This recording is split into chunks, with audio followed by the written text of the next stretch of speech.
We are live at Circus Sportsbook at American Place Casino. CHGO Bears. What a day it has been. Bears Dolphins joint practice. Unexpected stadium news. George McCaskey talking to. It was a crazy busy day, and our week is not over because we are here to break it all down for you, tell you everything you might have missed, tell you everything from practice. CHGO Bears starts right now.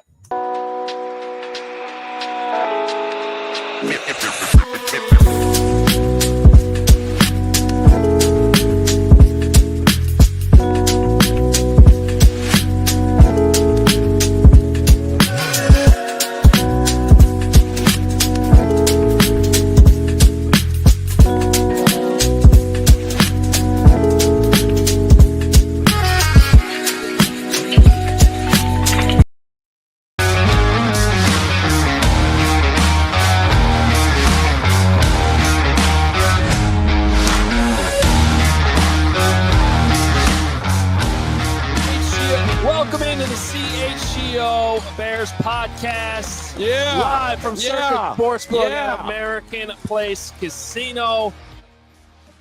Thank you, everybody that's come out. We appreciate all the Bears fans that have shown up. Love you guys. Led by our fearless leader, Gary Ross, of course. He was here at 3 in the afternoon, right from training camp. Dude, straight leader. Love it. And the reason we are here is because CHGO training camp coverage is powered by Circuit Sports Illinois. Download your new bookie today at circuitsports.com. Must be 21 or older. Gambling problem, call 1-800-GAMBLER. And we are here at the Circuit Sportsbook at American Place Casino.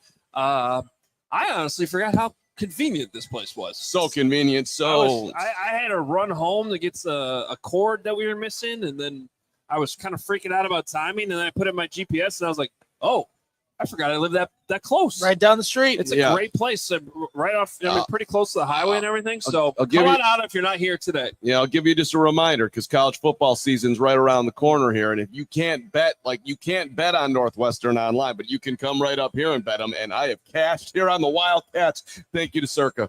You already cashed? Well, I cashed. I don't think you know how this works. What do you mean? They have to play the games before you did it in the past on hoops. I cashed on hoops. Last time we were here, I put a bet on the Wildcats right at that window, came back, collected my dough, and then I sat down, and I don't remember what happened at the tables, but I think that went well, too. That was fantastic. All right, well, welcome in. We got a lot to talk about because it's been a busy day. We knew we were going to have a huge day with the Dolphins practice and the Dolphins coming to town. Ben Johnson spoke this morning. He was also on Hoge and Johns, which we put out this morning. In case you missed that, make sure you listen to it. I know the news of the preseason playing time was in there, and he addressed it again this morning, so we'll talk about all that. But there's a lot of more evergreen conversation in there as well, and some of the physical play and things he's looking for, including what he wanted to see in the Dolphins practice today. So we're going to get into all of this and tell you what we saw at practice. And as we like to do with that, we always start with our best and worst. Yeah, best and worst. Yeah. So, by the way, my best before we do my best and worst is that Ben Johnson apparently trusts Hoge and Johns just to the level just tells you, no, we're not going to play them in the first game. Yeah, well, no problem. We love you guys, and put that in your podcast. I won't tell anybody else. And then eventually we'll get around to telling the players. That was sweet. Seriously, I don't know how you got to that level with him. He loves you. My guy, Big Al Harris, number 90, is impressed by you two. I'm impressed too. So is Gregory. All right, now back to your. That probably was the best of the day. It really was. Maybe the best of the training camp. What's happening here? I don't know, but the rundown is not showing up. So I'm just going to use yours. I do know my own best and worst, though. Okay. I don't think you do. I will start. Well, I was more freaking out about everything else. Okay. Always thinking ahead here. My best was a very specific moment that it really has nothing to do with the Bears, but. At one point today, Dolphins cornerback Jack Jones got hurt.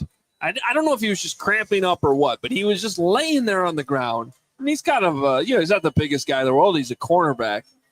And this man just walks off the Dolphins sideline and picks him up like Forrest Gump with Bubba in the movie and just carries him right off the field like it was a feather.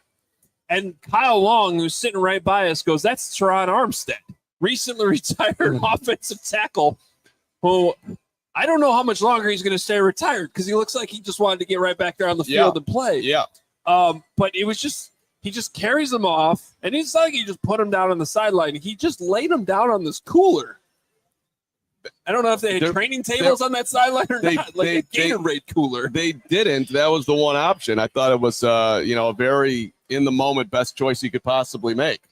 Put them down. They treated them, and I think eventually got carted off, actually. But I was just very, very impressed by that happening. So that was my He should have been carrying off the two Dolphins players fighting each other at the end of practice. That was the funniest moment. So best, worst, funniest moment was when, here's a fight. And you're looking over, you're like, there's no Bears. There's literally no Bears in that scrum. It's all Dolphins players. I don't know what's going on there. My worst was, and we'll get into this a little bit, the offense started out great today. It's just that they didn't maintain that early momentum. And I thought the Dolphins won. There were 4 team periods. I thought the Dolphins defense won the last 3 of those 4. So there's a lot of good things to talk about, which we'll get into, but it's just that they couldn't keep that for the length of the practice. So that was just my worst. There you go. Well, I got a lot here for you, Hoge. Number one, it's just great to be out at Circus Sports. So that really kicks off my best. Jake and Katie supporting the show today. But I've already conversed with Aaron and Fox Lake, who's got the Bears at 11 wins. Carman and Juan coming out from Wadsworth at 9 wins. Noah from Kenosha, he had 9 last year. He's sticking with it, another 9. Jason all the way from the city, he's got 7 wins. Dan in Chicago, 10 is his high, 7 is low. Mm-hmm. I think you're confused. This is not the shout-out segment. No, but it's the best and worst from practice. For Kelly in Beach Park, Illinois. He's here 9 wins. These are all my best. This makes me happy to see people out here, so thank you for coming. As far as on the field, my best, I've said this now probably too many times, but Olamide Zaccheaus has just been nice. And he had another sweet move, darting left to the sideline, one-handed catch on a Caleb Bullet. I'm like, okay. Wide receiver 3, you have been impressive. And he had a press conference today. He was supposed to talk to us. He didn't show up, but that's okay, Olamide. No problem. You just keep rolling on the field. That was one of my favorite best today. I also just enjoyed the one-on-ones, period.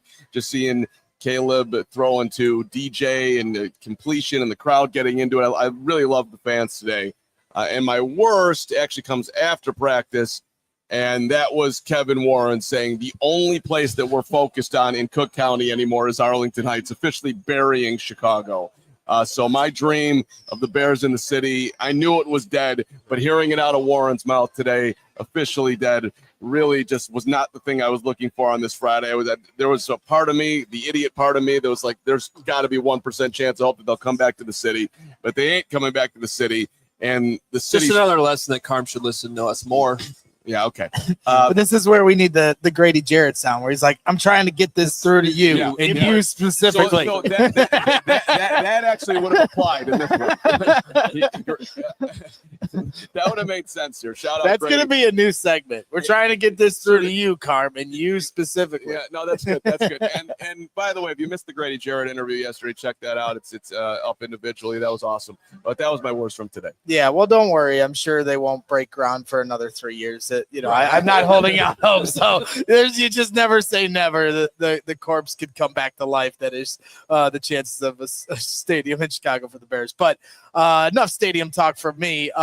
My best, obviously, I think it was fate that where I like to set up on fields 3 and 4, there's 2 fields. And when you go to the far bleachers, the field 3 is furthest from you. And the way the Bears set it up was that the offense, Bears first team offense versus Dolphins first team defense, was on the far field from where I was sitting. Adam Johns came over. And so the closer field for me throughout the day was the Bears first team defense versus the Dolphins first team offense. So I was literally forced to stop watching the offense for 5 seconds and pay attention to somebody else on this team. I'm proud of you. And it worked out pretty nicely because the defense won the day. Yeah. And specifically, this Bears secondary is impressing me. I mean, just solely from the fact that Jaylon Johnson and Kyler Gordon did not practice today, and yet the secondary was still balling out. And I mean it. They were. Jaquan Brisker right away with a pick 6, I believe, in 7-on-7s, jumped a route, got right in front of it. And you just saw time and again. Terrell Smith, who is kind of like trying to figure out how does he fit within this defense. He had some physical tackles. And I'll continue to bring up the name that we've all kind of been intrigued by, Nahshon Wright. This guy, he may not have got his hands on a football. Kevin Byard had an interception today. You had a couple linebackers get an interception as well. But Nahshon Wright was in the middle of a few different passes in traffic lanes that caused interceptions. Kevin Byard's interception in particular. Yeah, no, he got his hand on that. Nahshon Wright is the reason that was an interception. He got in front of that pass. He was all over the coverage. Sticky. It keeps being the word that you see with this secondary, Tyreek Stevenson included, who had to go up against Jaylen Waddle. So they were trading punches throughout the day, literally and figuratively. At times, Tyreek gave him a shot on a screen pass that put Jaylen Waddle down for a second. So I just think overall, watching this secondary go to work without their two best players, their two highest paid players, and they're continuing to shine. They picked off Tua 3 times a day, and according to Miami Dolphins beat guys, he'd only been intercepted once all of training camp. Yeah. So they gave him the business, and overall, we'll talk about the rest of the defense. They played really, really well today. So I know everybody wants to know how Caleb Williams and Ben Johnson are going to save our lives, but, it may be the defense that needs to save this team early on, and today they certainly showed that they have the ability to do that. And your worst? And my worst is, of course, I apologize for this, the one thing I will say about the defense is I just want to stay defensive oriented with what I'm going to break down here.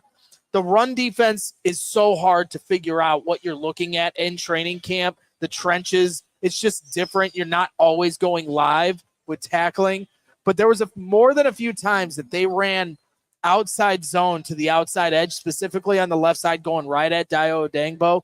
And I don't want to pick on Dayo Odeyingbo. I'm still trying to figure out what kind of player he can be on this team. He did have a sack today. Okay, and that's good. There's a lot of things going on, so I appreciate you providing that info. But just from a run defense standpoint, they were getting gashed more than a few times to at least make it noteworthy. Maybe worst is a little strong, but I'm still trying to figure out how this team, I think they're going to defend well the run game up the middle. Good luck trying to run through Andrew Billings and Jervon Dexter and Grady Jarrett. But how is this team going to contain stuff on the outside, especially when you're blitzing as well? And now you might let the back door open up. So I think those are the things from a run defensive standpoint that I'm still kind of concerned about.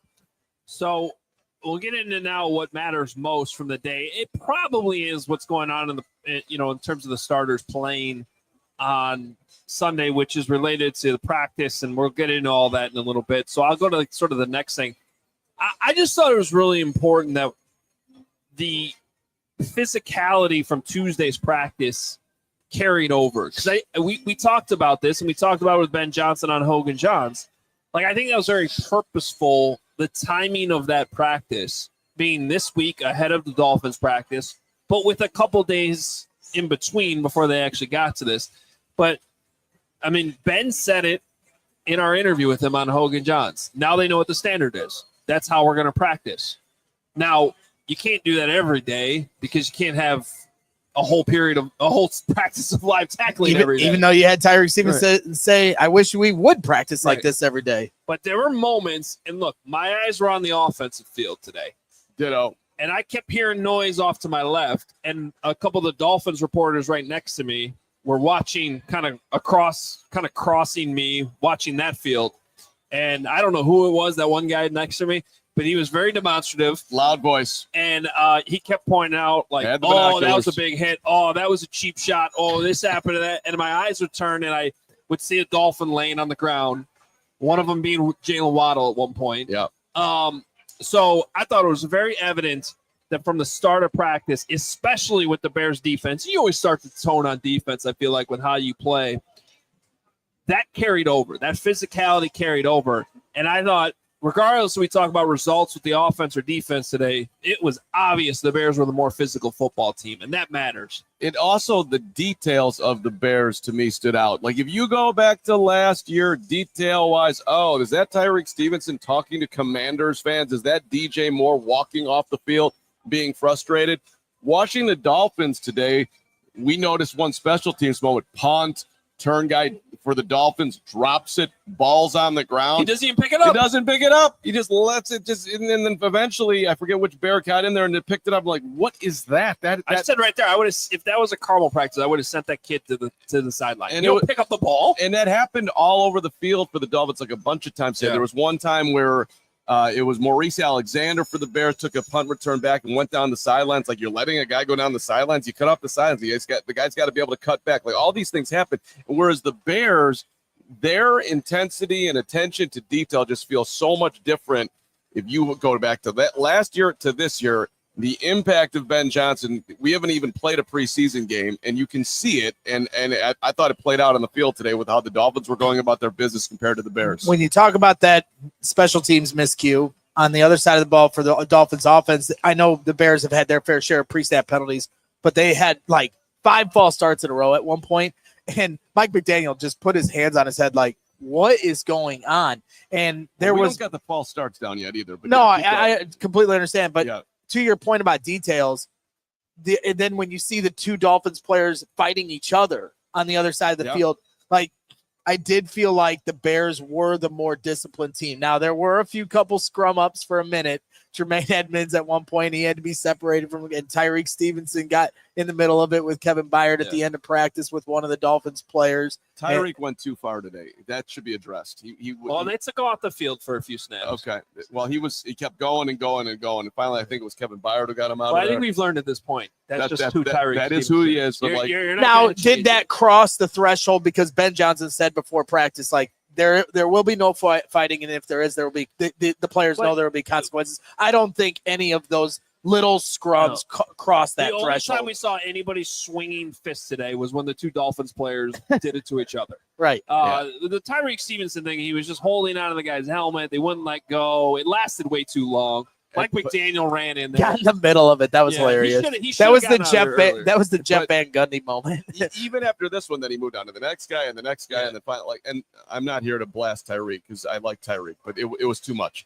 I also, in that whole scrum, what stood out to me was Tyreek Hill of the Dolphins, who wasn't practicing today. He's wearing shorts and a shirt, just walked out there, grabbed one guy with one arm and just carried him off the field himself like it was like a baby that he was picking up. Like, that's a 5 foot 6 inch, 7 inch receiver just with big time strength. This is more important. I guess that's more impressive than Teron Armstead doing it. It's in the case. It's fair. We got to take our first quick break here. When we come back, we are going to hear from Ben Johnson. We're going to talk about the plan on playing the starters. I should say not playing the starters on Sunday, but the plan around it, which included today, which I think is important context to really put it all together. And I think it's different from past coaches who have done that. So we will talk about all that coming up next. But first,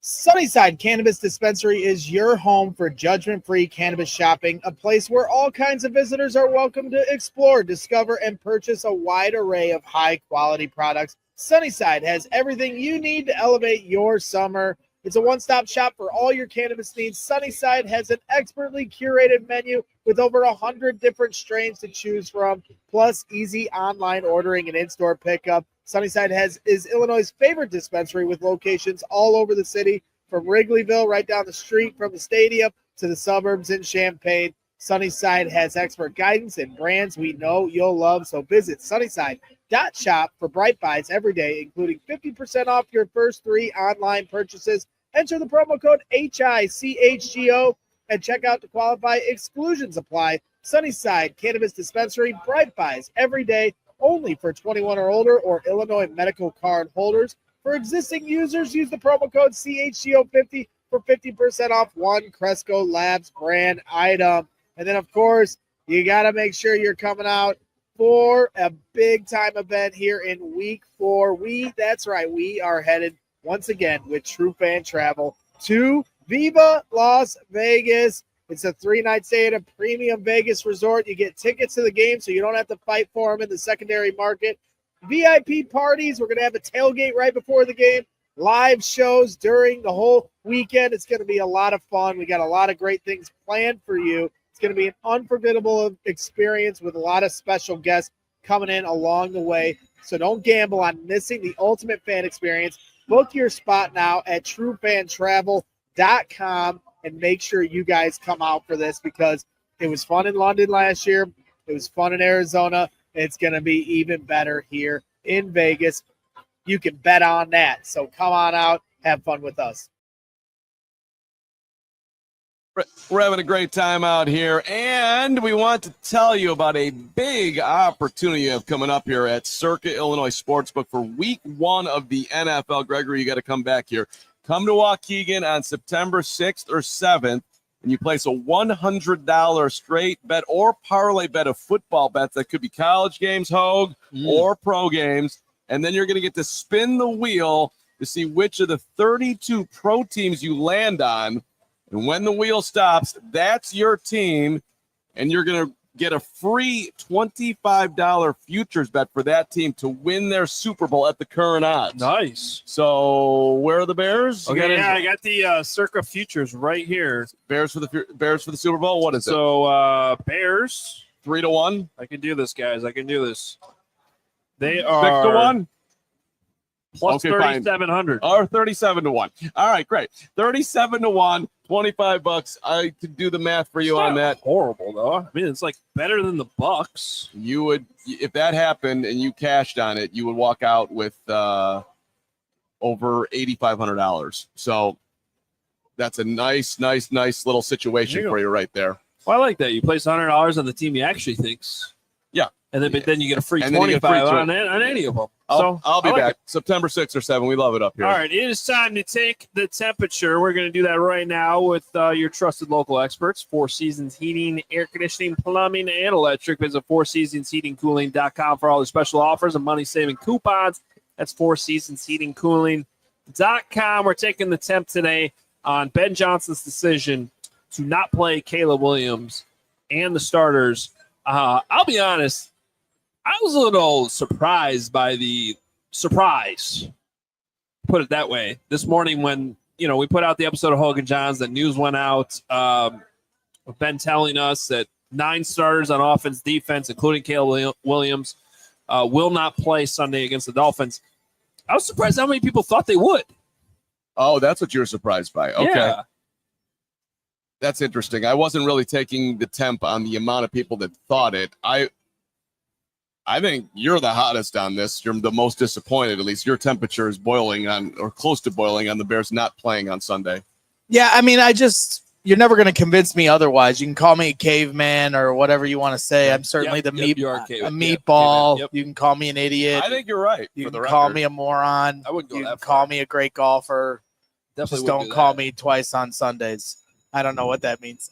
Regardless, no, for me, it's just a philosophy standpoint. And, the bottom line tagline I've always said, and I've said this for 10, 15 years now, you better have one more snap than Patrick Mahomes has every year in training camp or in the preseason, or Tom Brady. Because those guys, they played, when it was 4 preseason games, they'd play 3.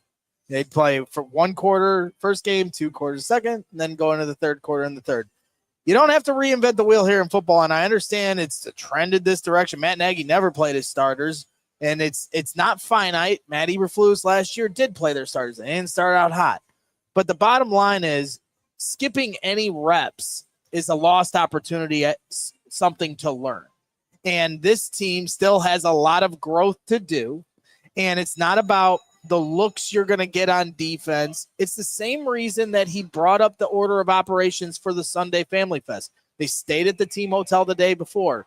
He wanted them to get the feel of being, in a game simulation. Well, that's what Sunday is.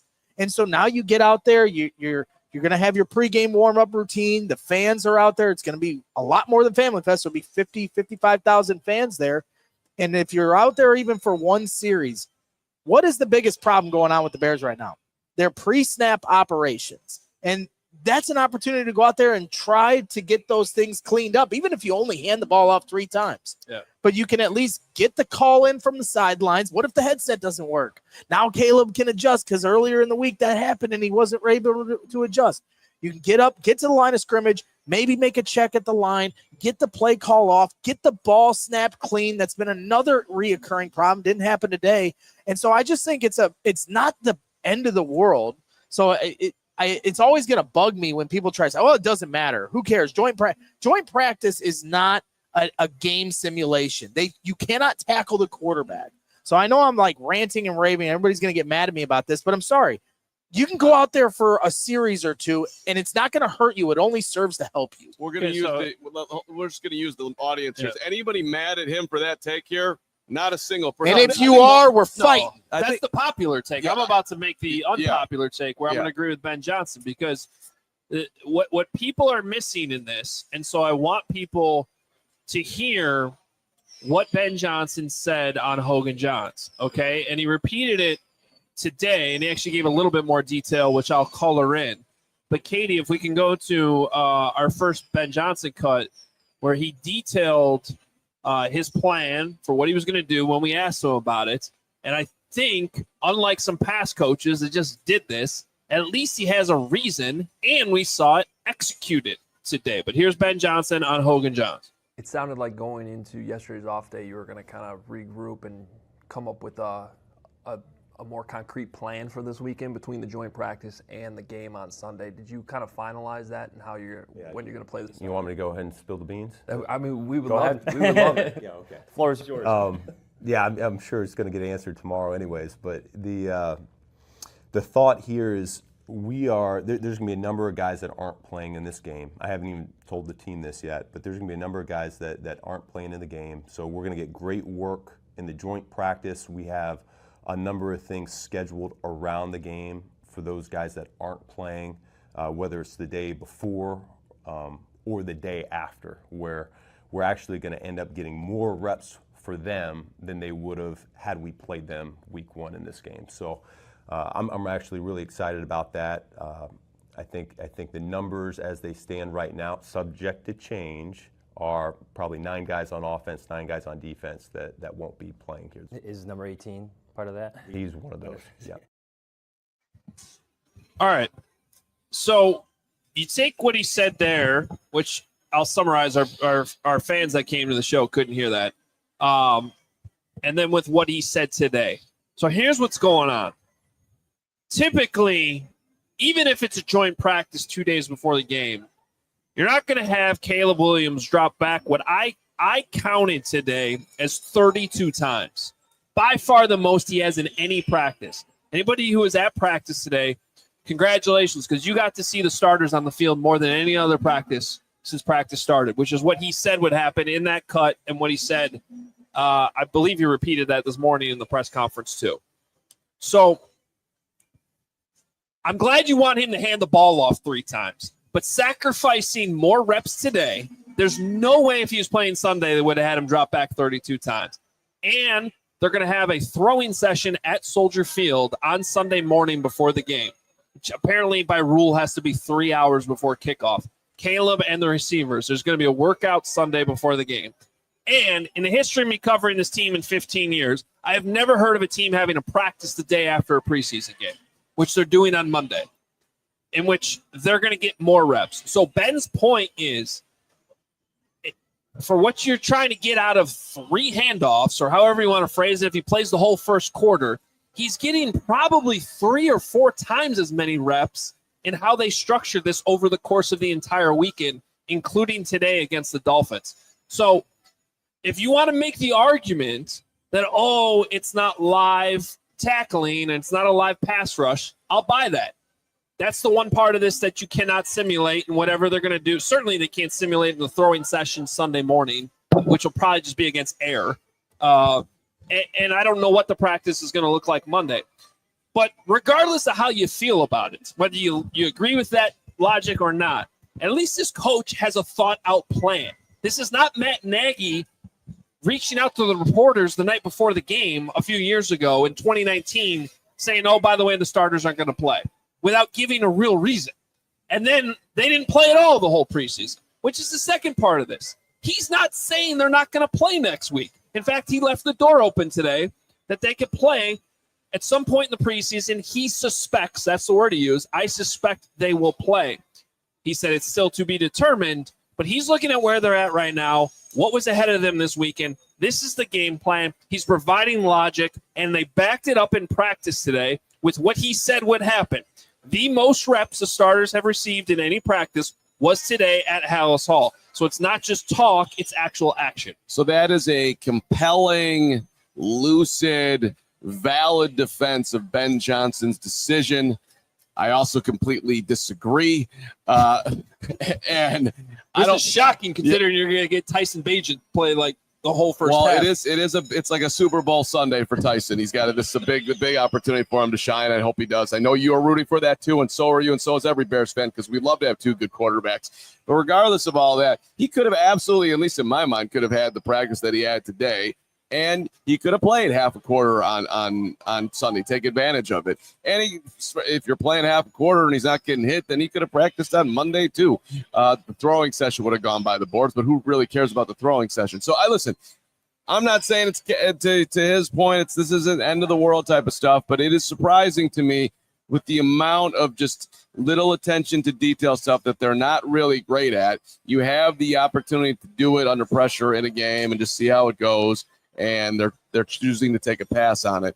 But you are very well underlined here, Hoge. They are very busy in what they're doing. They were busy on the field today. They're going to be busy Sunday in the morning. They'll be busy on Monday. What did Cole Kmet say after the Family Fest about the team? He said that they were nervous. They were nervous. There was like 2,000 fans there. I know the ticket sales said they had up to like 25,000, but it felt like there was 2,000 fans there. They were nervous. There's going to be 55,000 fans at Soldier Field on Sunday. I'm sorry. A controlled environment at a practice is not the same as going to the game on a Sunday game day at noon and preparing the way you would for a game week one. I'll tell you what's not the same. What vanilla ass defense the Dolphins. It's not about the looks. It is about the looks. The head coach of the Bears said that this morning. It's not about the looks, man. It's not about what you see on the defensive side of the ball. It's about what the Bears still need to clean up before they even snap the ball. They're having trouble getting the play call off before they have multiple delay of games. They have how many false starts did they have today? But this is they can't get the ball snapped cleanly. None of those have anything to do with defensive looks. Call a 14-word play until week one of the Vikings when they play the Vikings. He's going to call some vanilla ass play on Sunday against the Dolphins. It's 3 words, and they're going to snap it with 12 seconds on the play clock. It's not a test. Today was a test. He said it on Hogan Johns. The Weaver defense is Baltimore Ravens exotic. It's not what they've seen in practice every single day. It's not what they're going to see in the game on Sunday because they're not going to run it when the cameras are rolling on Sunday. It's what they saw today, which is probably why the Dolphins flipped the script in practice today and won the last 3 team sessions, because all of a sudden they started running real defense that you're actually going to see during the season, and Caleb started to struggle against it. So you're telling me they should take away those reps? So No. Now you're trying to pull a bait and switch. Nobody said that they shouldn't do. Nobody's saying they shouldn't have done exactly what they did today at joint practice. They wouldn't have. I'm just telling you they wouldn't have. That's just, there's to me no logic on why that has to be either or. It can't be both. Well, it's just they're not going to run as many first team reps on Friday if they're all going to play in the game. They're just not going to. I'm all for evolving and becoming smarter people over time. That'd be a sweet thing if we could do that. But it is kind of bizarre to me that in the history of football, they've always played in the preseason, and they've gotten better, and they've gotten callous, and they've learned, and guys get more comfortable. There's actually no proof in that, though. But Caleb is okay. All right, let me try a different direction then with you. Caleb has said that he wants to play. Okay, he was very clear about that. I haven't had a snap since we played Green Bay. If you tell me the first player who's ever like, I don't want to play, I want to hear that. I'm sure there are some veterans in there that they're he's not a veteran though. Give me a second-year quarterback who's like, I don't want to play. How would that have gone over? Adam, he has to say that. Adam, he's not saying it in my mind because he has to say it. He's saying it because he is a second-year quarterback who's thirsty to get better, who's thirsty to hit the ground running week 1 against Minnesota. Why would you take away the opportunity from a QB who clearly needs the reps, just like Tyson needs his reps? The only guy that doesn't need his reps. He got his reps. That's my point. He still wants to play in the game. By the way, I love Ben Johnson's answer on that today. I don't care. I haven't even told him he's not playing yet. Yeah, well, I'm actually offended by that, Ben, that you told Hogan Johns before you told Caleb. That is not okay. But congratulations. Okay. It was good for the show, but it was the first, wait a minute. Come on, you're the detail guy. I love that we finally have a coach. It's just no nonsense. All that stuff doesn't matter. It doesn't matter. See, Matt and LaFleur this is thinks it matters. Matt LaFleur. No, I'm talking about like who's telling people when. Right, right. Like, who cares? I just want to finish with this because I understand we've been having a very spirited back and forth, but I don't want it to be misconstrued as I'm not ringing the alarms of the end of the world. It's just a philosophy difference in standpoint. And then, to me, I just think the bottom line goes back to what Cole said. They went out for Family Fest, and his reasoning of why they had three delay games on the day, and what was noted as a sloppy practice by your head coach, Cole Kmet, one of your leaders on the team, said it was because they were nervous being in front of the fans for the first time. So I just think there's a build-up period from Family Fest to preseason to week 1 Monday Night Football against Brian Flores' defense on the national stage. There just needs to be a period here where they kind of come to grips with what's about to happen here in 4 weeks. Also, and more importantly, like I'm going to Camp Nebagama next week. It'd have been sweeter that the preseason game they played was one I was able to discuss it with you guys. By the way, are you going to do what you just said, like ring the bell of alarmness? You're holding that until week 1 if they lose. If they lose week 1, you will be doing what you just said you're not doing now? Well, we can get into more of the overview projection. Yeah, we got to take a timeout. Okay. All right, we'll hear more from Ben Johnson coming up next. But first, Four Seasons Heating, Air Conditioning, Plumbing, and Electric has been serving Chicagoland for over 50 years. Now is the time to get your air conditioning checked out, and Four Seasons experts are ready to help you with AC installation, maintenance, and repair.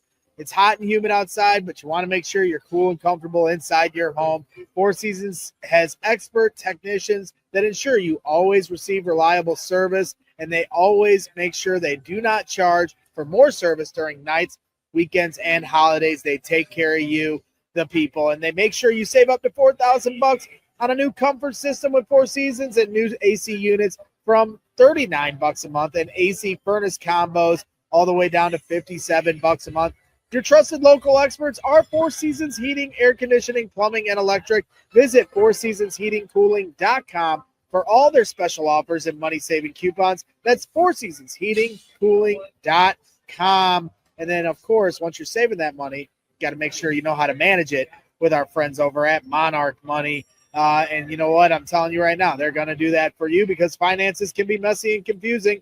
Well, Monarch Money acts like your personal CFO, giving you full visibility and control so you can stop earning and start growing. It's more than your average budgeting app. Monarch Money is a complete financial command center for your accounts, investments, and goals. So don't just manage your money. Start building wealth with 50% off your first year for our listeners. It's without a clear financial picture. Financial dreams can feel out of reach.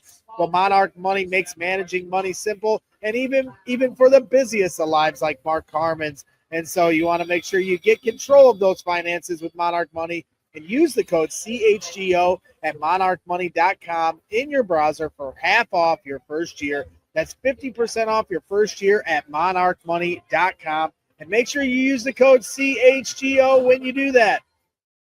All right, keep Great job. rolling. Great here. job by that person. Really good. Really good. Very proud of you. Yeah.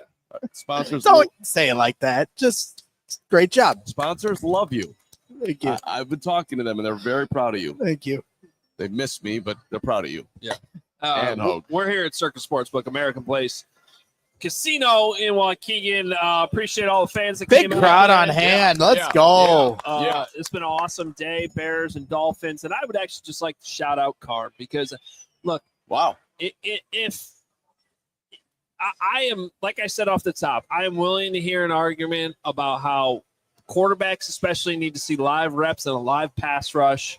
I think it's a little overblown in preseason games, but heck, Anthony Richardson yesterday missed his hot read and then got killed and his pinky was pointed the wrong way. So You don't want that. let's put Caleb in that situation, Oh. right?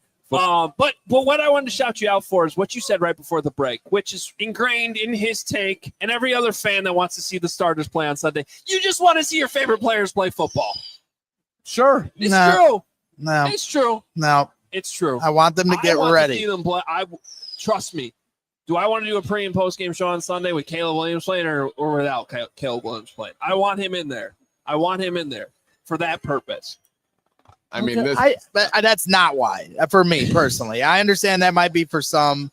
And this is the thing, when we're having this argument for or against, it turns into this, like, I'm not even trying to take it to a place where it's the end of the world or what you just said right there. That's not what it's about.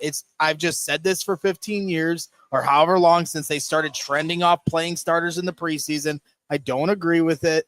And I don't think that that's a groundbreaking thought. I think more people are on your side of things, and I am all for in Ben we trust. He has earned it here so far to have the leeway for us to trust him as a fan base. But, at the same time, like, hey, missed reps or missed reps. That's just the bottom line for how I see it. So you're not buying the idea that he's actually getting more reps? Because you keep calling it missed reps, and I'm trying to tell you that Ben's got a plan where you can do both. You can do both. Okay. He's not going to buy it. I know. I get it. It's fine. Stadium reps are not all reps are created equal. Stadium reps to me are the closest simulation to what they need to be ready for on game days. Okay, and I think that's a fair take. Yeah. I'm on the side of the coaches where I'd rather see live reps against actual defense. For sure. And I almost every coach I've ever talked to is like, those preseason tapes you watch are complete crap. Like, nobody's running anything that they're actually running in the season. Right. So I could see it both ways. All right, let's hear more from Ben. We talked a little bit off the top about how the Bears were able to carry over the physicality from Tuesday's practice to today against the Dolphins. I thought that was very important. How was that sip? Good sip? I mean, it's really one of these days he'll learn that. I gotta be honest, it's not hard to move the microphone away from your mouth. Couldn't get that He done. wants everybody to hear that he's. It is starting to run out, Crystal, if you want to get me another one. Crystal. Look, she just. Well, she showed up late. That's You guys are going to learn. First of all, Crystal is on the Carman plan here. She's not boozing. So we're just here to gamble, and she should not be the one. Don't be asking. Yeah, that's a great point. She says you're on her plan. That's true. I am. I take it back. I'm on the Crystal plan. We're diving into all the non-drinking stuff. So that's what's else. Ben gonna say? Yeah. Here's Ben Johnson on Hogan Johns about the physicality of Tuesday's practice, because this was the first time we heard from him after that awesome practice we witnessed on Tuesday. I think what the most physical teams in this league do, they have their skill players get involved. And so we talked with Randall L. and those receivers, they're going and cracking safeties and corner and getting after it, mixing it up there on Tuesday, which was really good to see. We hadn't seen a ton of that up until Tuesday. So some guys really stood out for us in that regard. Same thing, how well do our perimeter players on defense, how willing are they to come up and tackle? And so, once again, it comes down to what do you want to be, what do you want teams to see when you turn on the tape, and we saw a lot of that on Tuesday. Now, what the great teams do, it's not just a one-time thing. They do it over and over and over again. And so the message to the team will be, we really only have about 11 padded practices throughout training camp. That was practice number 6. And so we got 5 more, and now that's the standard. That's how we want to be. That's how we want to practice going forward when we're in pads. And so 2 of those will be joint practices coming up here, and then we'll have 3 more against each other. But that's you don't just turn it on Sunday. Anytime you're in those pads, that's who you are and who you want to be. So I've said this a few times now, and look, we've certainly heard recent Bears coaches talk up the idea that they're going to be a physical football team. We've seen none of them implement it until now, in my opinion. Now, that's why I think it's such a big deal that it carried over from Tuesday, and they were the more physical team against the Dolphins today. They should be the Dolphins are not the most physical team in the league. So now I want to see it next week against the Bills too. But the point is like Grady Jarrett is on our show yesterday saying, and this is somebody who's been in the league for how many years again? This is year 11 for him. 5th round pick, my guy. Tuesday was the most physical practice he's ever been a part of in the NFL. We heard Kevin Byard say today that he's never been a part of a training camp like this one, and he played for Mike Vrabel. Montez Sweat said he's never had this many live sessions in a training camp, and they're only halfway through camp. Exactly. So that's what you heard from Ben there.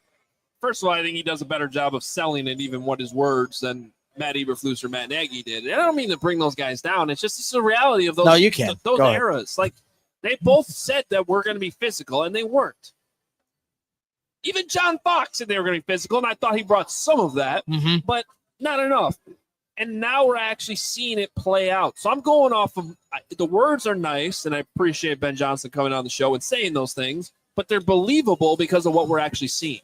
Well, and then if you just take it to the offense, the Bears are keeping the ball on the ground a lot. And I think if you're reasonable about how this is going to happen here, DeAndre Swift's going to get a lot of opportunity to run behind Joe Thuney and Drew Dahlman and Noah and all of that. So they ran the ball plenty in Detroit, and that was with a veteran quarterback who was throwing for 4,500 yards. So I would just expect the Bears, like, this is what they're going to, how they're going to try to create their identity here in 2025. So we locally here at Circa, Hoge, people couldn't hear that quote. Can you underline exactly what the main thing he said about the physicality was? Well, he just said that look, he said that he said two things. He's like, the best teams on the perimeter are going to be physical too. It's not just, I mean, obviously starts inside, but what they got to see in Tuesday's practice was those wide receivers come down and crack those defensive backs or those linebackers that they're having to block with physicality. And then they were wondering who the hell is going to come downfield on the back end of the defense and make some big hits. We saw a bunch of guys do that, including Major Burns, an undrafted rookie, who all of a sudden was like, oh, he was out of his mind. There's that guy. Yep. And I saw him involved again today against the Dolphins. So he was making that point, but then he went on to say the best teams do that all the time. So it's not just a one-time thing. They're going to do it again. They did it today against the Dolphins. 4 more padded practices, I believe, including one now against the Bills. So we'll see if that continues. Now, anytime he's given an opportunity to talk up the offense and lie to you about where they're at, he instead does this, which is what he said at the presser today when asked about the state of his offense. We're inconsistent as a whole on offense. You can talk to any position group. We really need to start playing more as a cohesive unit. We just haven't done that. Everyone's kind of taken their turn of not so good. And I talked about that the other day. When that happens, someone else has got to pick us up and get us out of that.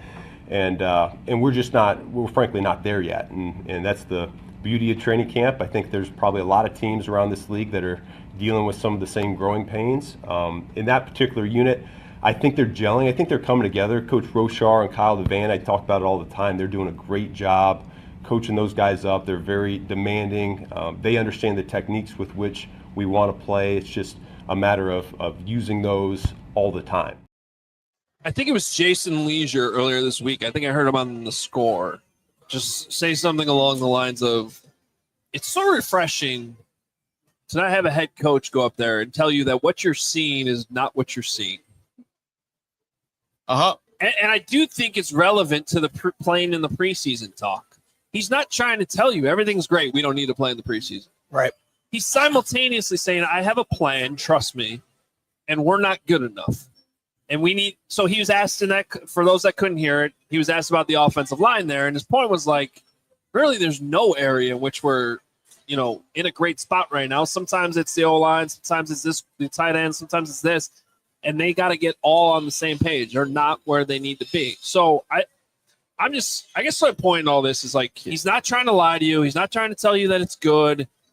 Let's take a step back after the Chiefs game.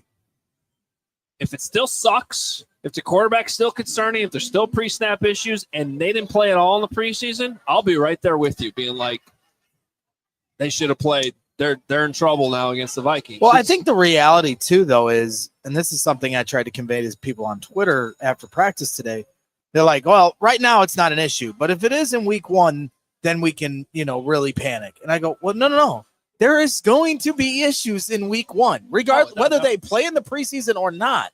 This is going to be a really long progression of trying to figure out a very complex offense. You're talking about a year 2 quarterback who is coming from Shane Waldron, coming with Ben Johnson, a first-year head coach who's trying to install an extremely complex offense. Whereas in Detroit, you had Jared Goff in his 6th year, and coming from Sean McVay, who's one of the most detailed, play callers in all of the NFL. So now he comes over to Ben Johnson, who fixes him, right? But he'd already been prepared for that kind of life in the league. There is such a large learning curve for not just Caleb, this entire offense, and there is going to be issues throughout the first half of the season, if not longer. And it's just about mitigating those issues and drawing up a game plan week to week on how you can win games. But this idea that, hey, they've got time and they'll be good to go here week 1. No, there's going to be issues all year long. It's just about how do you, figure your way through all that and still, play competitive football. TIB? I don't know what that means. TIB. Do you got TIB? Trust in Ben. Of course. Well, I don't know. You're kind of you're a little down on your trust in Ben. That's not down in trust in Ben. That's being realistic about how long this is going to take. I understand. Jared Goff and the Detroit Lions didn't really hit their stride until year 3 and year 4. I'm just trying to calm you down. Do you trust in Ben? Of course. Okay. But that doesn't. What is? I don't know. I don't understand the point you're making. My point is that he's going about it the way he's going to go about it, and he's got a plan. And he's implementing the offense. He's getting Caleb up to speed. He's getting the run game up to speed. He's getting the physicality where he wants it to be. He's creating accountability. He's doing all of these things. This is why he's getting $13 million. This is why he was the number 1 guy out there. You're having a little bit of a freak out. No. I don't think I don't think you're hearing me. I understand all that, and I'm embracing the process that he's implementing.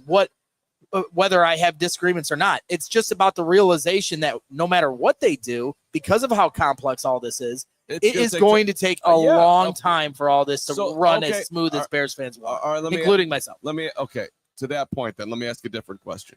Let's just say it takes longer than you think it's going to take, that they have a 6-win, 7-win season that looks a whole lot better in December than it looks in September. Right. But they end the year on a high note. They play better, win games. The quarterback looks good. The offense looks good. Would you take that? If I told you that you're not going to make the playoffs this year, but they will have learned all the Ben lessons at the end of the year and they leave with some momentum going into next year, would you consider that a successful season? You're describing the Lions 4 years ago when they started 1-6 and then turned their whole season around and finished the season strong. Yeah, fair, fine. Bears should be past that. Well, maybe. Would you take that? Of course. You would. Okay. So that's why I'm asking. It's not going to be easy. We want them to win every week. We got you another drink. I think a 1-6 start would be very disappointing. I mean, I'll lose my. If they're started 1-6, we're going to lose. This roster is every single person here will be freaking out. But beyond that, this roster is way beyond where that Lions team was in that year, and Ben's already said as much. They're already past that point in the install. They're asking them to do way more than that. So I agree. Yeah. I mean, I'm not saying they're going to do that. I'm just saying that I think what is going to happen is they're going to run the ball a ton. They're going to rely on the defense, and they're going to creep along with the pass game until it hits, and hopefully it'll hit sooner than later. If you're talking about season success, which is different than the offense's development and how that's going to develop in what time, then I just hope for the team's sake that they can get off to a good start. You have a winnable game week 1 at home against Minnesota. You have a winnable game at home against Dallas week 3. You have a winnable game week 4 when we're in Vegas. And make sure you come out with TrueFanTravel.com. If you can win some of those games before the bye week and then reevaluate where you're at as a team, that gives you a little breathing room to try to win games, compete into November, December, and also still have a developing offense that's going to have mistakes. That's where, if you're going to go that way with it, that's the hope or the dream. They also started out 4-2 last year, and it obviously it didn't end well. So yeah, it'd be sweet to win games early, but it's a long season. All right, we need to pivot a little bit to Greg's favorite topic. Oh God, you can leave. We'll talk stadium without you. You actually could. Your idol. Go crowd surf out there. Would leave when we start talking about the Bulls or something. It's okay. He just would not say another word. I'll just drink. Uber. I did think of you right away, though. As soon as we found out that Kevin Warren and how was that sip? It's great. And George McCaskey were talking today. I was like, oh, Greg's going to love that. It's another big day where there's something else going on, and they're going to talk these stadium. Sly Devils. I think they're just trolling you at this point. We did hear from Kevin Warren. We did hear from George Vikaski. There was actually more news-ish on the stadium than I expected. Like, there was a little bit more concrete. It's pretty direct and to the point. Yeah, than I thought. So basically, and we're going to hear a little bit from Kevin Warren here. I mean, he flat out said, as Carman mentioned off the top of the show, they're focused on Arlington Heights in Cook County. And that's the only thing. In Cook County. That's it. That includes the city of Chicago, which is in Cook County. And then he basically publicly confirmed the stuff that I was reporting and trying to tell you guys about in the spring, that they were hoping to have this bill that's going to give them tax certainty. And it's not just the Bears. I thought actually Kevin did a really good job of explaining that this is a statewide bill that would give a lot of different businesses the opportunity to negotiate tax certainty with individual governments. But that would benefit the Bears, which he made very clear today. Anyway, it never got to a vote.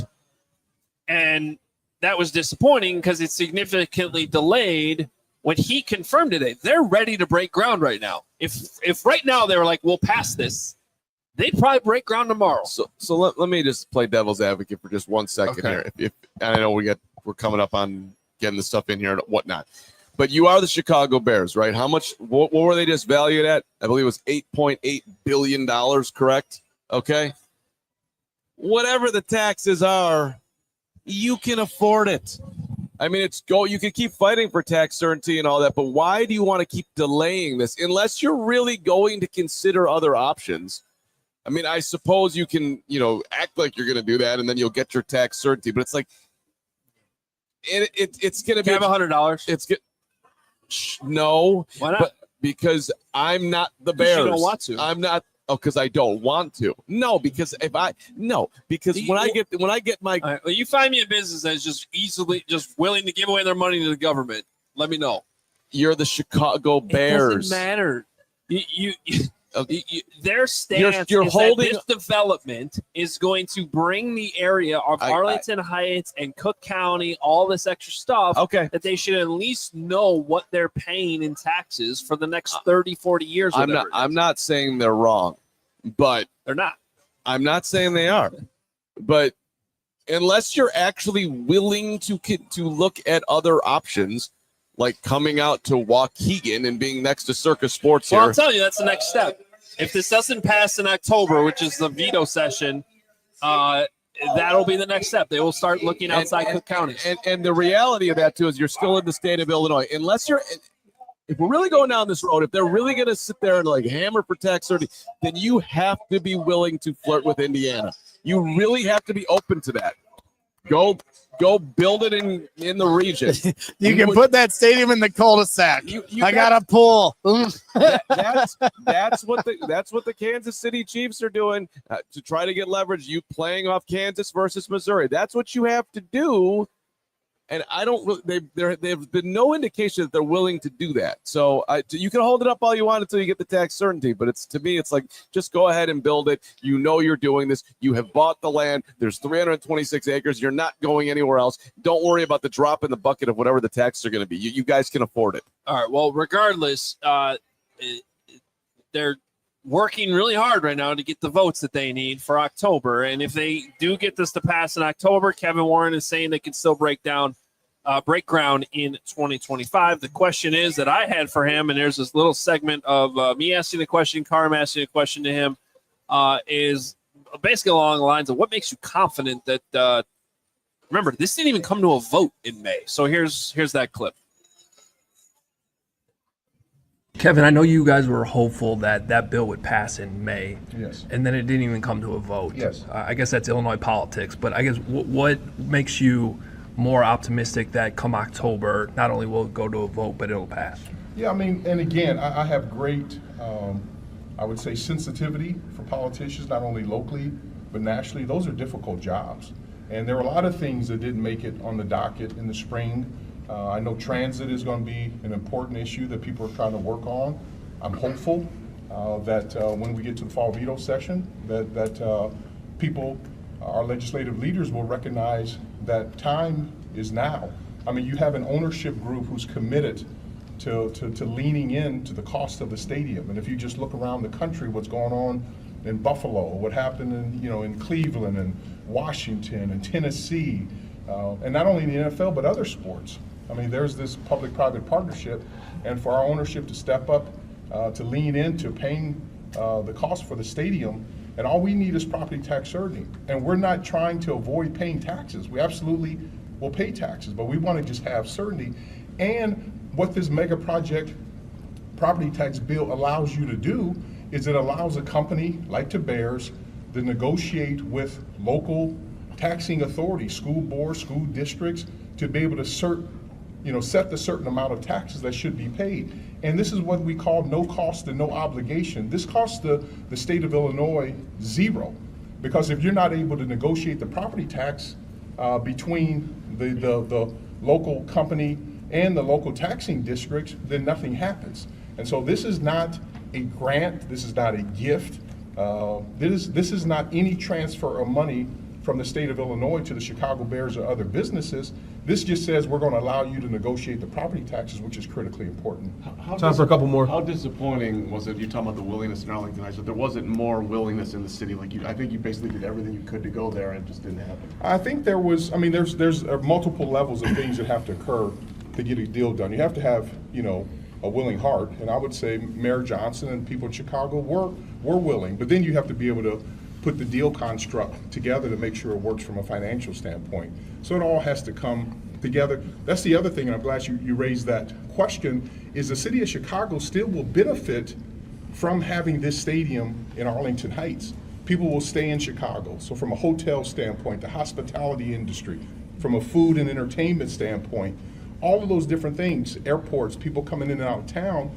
The other thing that I think some folks have kind of overlooked, we're in the same county.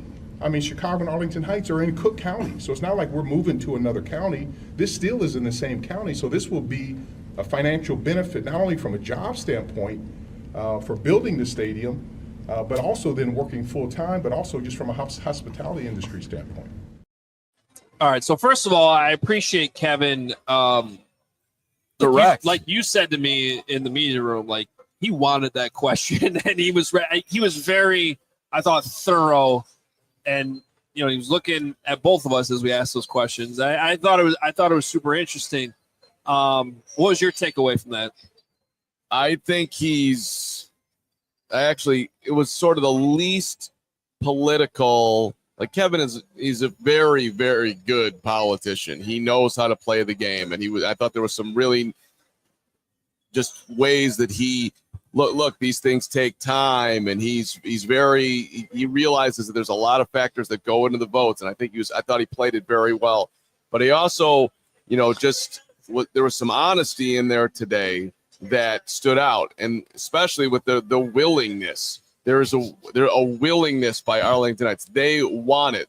The mayor in Arlington Heights, the new mayor, the mayor prior to it, they want the Bears. That's why we're there. It wasn't what he wanted. He wanted the Bears in the city. The city, Brandon Johnson wanted it, but the state was not going to support it. And eventually, at some point, you got to stop banging your head against a wall, and that's what he's done. Well, and that's where this thing is at now. It's that I think the votes they need in the city, those people have come to terms with now that they just don't want to lose the Bears outside of Cook County, because that's the next that's the next part, which you were just talking about in terms of do you need to then start flirting with outside Cook County? I don't think that's what this is about right now. First of all, it's making sure this actually goes to a vote in October. Second, once it does, that you have those votes, how do you get those votes from the people in the city? What are you going to give the city? That's what this is now about. From what I understand, it's meeting with a lot of different legislators. And that can be a number of different things. Is that just revenue sharing from the new stadium? Is that helping pay off Soldier Field? Some of it, all of it? I don't know the answer to all that. But those are some of the things that need to be figured out here between now and October. I think they felt like they were close enough that they could have gotten those votes in May. But there's obviously still work to do. And speaking of Kevin Warren, certainly comes off like a politician sometimes, like when he speaks. I want to give George McCaskey his flowers a little bit here, because he didn't really hold back when he talked about the responsibility it is on the Bears to get those votes. Here's what George McCaskey said. these things take time. It's on us to convince the governor and the state legislators that this is a good idea for the people of Illinois, and we need to do a better job at that. This project can be, as Kevin said, transformative, and the concern is that delay means greater expense, and it also means that we're missing out on another round of assignment of major events. We need to get in the mix. George, you told us in April. I thought that was a very significant moment today. No, it's on us to get these votes. We need to do a better job. And oh, by the way, we need to get this figured out because we're losing money. Yeah, we're losing an opportunity to take advantage of this new stadium. He didn't mention the construction cost, but that's certainly part of this too. He did talk about that at a different part of the interview. But let's not forget the hierarchy. George is still the chairman, and Kevin Warren works for him. And that was a pretty direct, let's get this thing going. I mean, it's almost like at least a little bit he's talking to Kevin. They're like, hey, my guy here who's running the show, he's got to, it's why I'm paying him the money I'm paying him, and he's got to get it done. Also, I thought George was just super tender at the end of the press conference today. Cheryl Ray Stout asked him about, what's going to be like watching the team this year with his mom gone, and he's, he got a little emotional, and he said, well, the start of that is on Sunday with the preseason game, but come the opener, it's going to be tough, and he welled up a little bit out there, which we all can relate to, I'm sure. So it was a tender George moment there. But look, they were living in reality today, both George and Kevin. So I guess that you got to give them credit for that. I know that you want to rip on him, but go ahead. No, it's fine. You're not gonna bring up the Virginia thing at the end and then expect me to turn around and dig on George about this. You're capable. No, I mean, I guess my only point to the entire thing is like, all right, if you guys got to get the votes and it's on you guys, then why did you need to call a press conference about this today? Because it's just more posturing. It's the political media game that you have to play. And I'm just tired of it. You're right. I really didn't care that much. But now that you mentioned it, them doing this after joint practice where we just spent 20 minutes talking about something we all understand is eventually going to happen and who knows when it'll happen. And we haven't even gotten to the fact that Tremaine Edmunds had an awesome pick to end practice today. That's upsetting. Really I don't upsetting. come on, man. Like, if they don't break ground in December with shovel in the ground, then take that shovel and hit me across the face with it, because I just don't like. I don't. No, we can. That's what we'll do here at CHGO Bears, and everybody can come out and each of you can take a turn hitting me in the face with the shovel. So that's kind of where I'm at. It's just like, just get it done. If that's what you need, you got to get the votes. Go get the votes. Wake me up when it's over. You should have screamed with me. Yeah. Don't worry about text, Ernie. Just you're ready to go. Then put the shovels in the ground and let's go. We all know you're building it there. You're not going anywhere. Yeah, it kind of reminds me of like a staring contest I used to have with Addie. Like, you knew she was blinking the whole time, but you still pretended like you were having a staring contest with her. And that's kind of what this resembles. We all know you're going to Arlington Heights. So can we stop pretending like this is some kind of like, who's going to blink first? I do think we are reaching sort of a breaking point, though, because if there's not shovels in the ground in 2025, Kevin Warren, that's a loss for him, without a doubt, because he said it so many times. He's made it very, very clear. He said it again today that it's possible. So we can put this aside for a couple months now, but when this vote comes up in October, it's going to be a big moment for the Bears. Well, that's another thing that as far as takeaways from today that just popped in my head. The fact that he's not posturing back and forth with Chicago, that he's saying Arlington Heights are bust. Like, he's basically saying, let's go. I'm ready to go. Here we are. They said that like 2 months ago. Well, right. And they wanted the vote and they didn't get it. So he's expecting to get it here in the fall.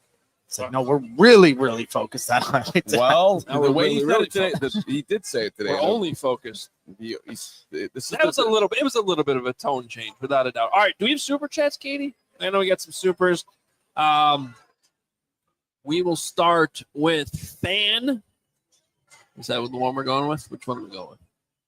A fan of an embarrassing team. So we don't need that on a Friday. Fan of an embarrassing team. $5. If Carm, yeah, he's just a White Sox fan. It's okay, guys. If Carm mentions staying in Chicago ever again, I'm canceling my diehard subscription. You hear that? Great work, Hoge and Braggs. Love what you all do. Yeah. Bear Yeah. the F down. Better watch your words. You better not start with those threats there, fan of an embarrassing team. You hang right So here. you got to with do me. what I do and threaten back. No, I don't threaten. I know you love me, fan of an embarrassing team. It's all, I'm your guy deep down. Sure. Fan of an embarrassing beat reporter. And the rest of you on Twitter that are yelling at me, I know you all love me too. Yeah. You're all on You had Team a great Carm. day. I did. They love me. Brad McKinney, $10 extra work today and Monday. Help with the pre-snap than the few plays he will get on Sunday. Your argument on playing and feeling pressure of getting hit has nothing to do with pre-snap procedure practice.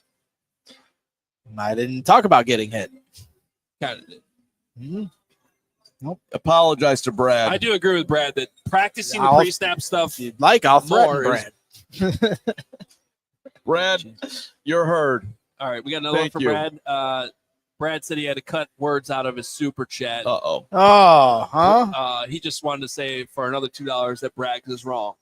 Oh, yeah, Brad? Why don't you come up to Circa Sports in Waukegan No.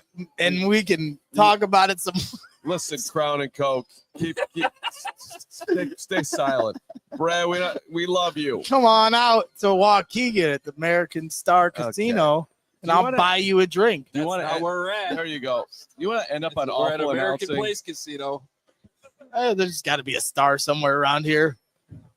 Not at this Not- table. Katie, you have my permission to mute Brax for the rest of the show. Who's next?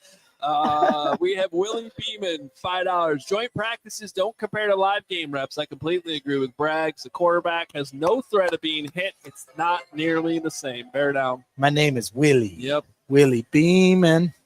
You have no idea what that means. I don't, but is that the long jumper? Bob Beeman. No. Bob Beeman. No one knows who that is either. Somebody, my guy over there at Bears Bowl Security knows who Bob Beeman is. Carm doesn't know who Willie Beeman is. Sad day. Any given Sunday, watch the movie. I have seen Any Given Sunday, but I don't remember Willie Beeman. What else we got? Oh, Eric Hansen, just $5. What up, Eric? And Matt Block, I hope I'm saying that right. $5. The blocker? I went to camp with Matt Block. Did you? Is it unrealistic for this team to have a top 12 offense Not and that much. defense? And if so, do we make the playoffs? I think defense definitely. I think offense, It is unrealistic, Matt. I don't know. It's unrealistic. It's unrealistic. Unlikely. It's unlikely.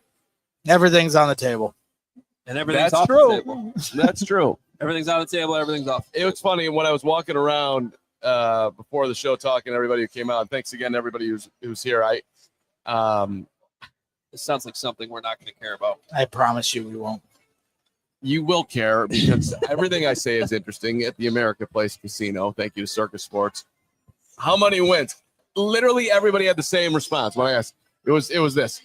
I mean, there is a collective terror that are That's the same going. reaction I have when people ask me that question. Every practice, everyone wants the answer of if we're saved or if we're doomed. Well, we got to wait from our pit. How many wins today? I know. How many wins today? Today was You can't win 8.5 games, Gary. He's setting lines here for Circa. Today would be 8 wins. you got 8. 8 wins? Today would be 8 wins. I'm at 7 today. I thought the defense was dominant. Yeah, you guys weren't closer to the defense, so that's why you guys. Oh, see, no, I was going to say 9. Actually, I could raise myself up to a 9er today. I never got to talk about that.